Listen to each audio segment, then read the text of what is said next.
Welcome back to the Weekly Window by Indica News, your weekly rundown of top stories impacting the Indian and Indian American communities. It's January 19, 2026.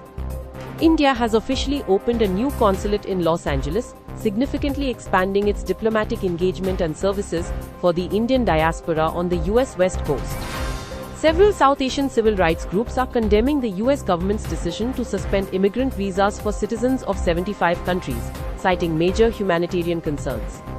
ISRO faces growing scrutiny as its second successive PSLV rocket failure in just 8 months raises serious questions regarding mission reliability.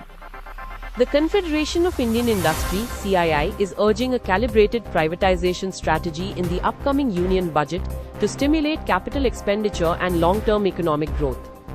Judge Sanjay Taylor has made history as the first Indian American appointed to the Illinois Supreme Court. Anil Yadav is restructuring the leadership at Del Taco to spearhead a new aggressive growth phase for the restaurant chain.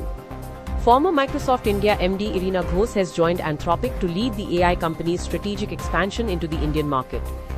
Renowned restaurateur Avtar Singh Walia has received a prestigious top honor in Las Vegas for his contributions to the dining industry. Governor Gavin Newsom has appointed Kulkarni to the Commission on Asian and Pacific Islander American Affairs (CAPIAA) to represent community interests in California. A new medical guide explores how to differentiate between common IBS symptoms and more serious health conditions related to chronic bloating. The Gold Card program is gaining attention as an expedited but high-cost path to obtaining US permanent residency. The industry is reacting to the recent and controversial sacking of prominent journalist Saurabh Dwivedi. Reflecting on 2025, Indian cricket saw a remarkable year where legends retired and a new generation of players rose to dominance. That's all for today's roundup. Stay informed with Weekly Window by Indica News. For detailed stories and more updates, visit www.indicanews.com.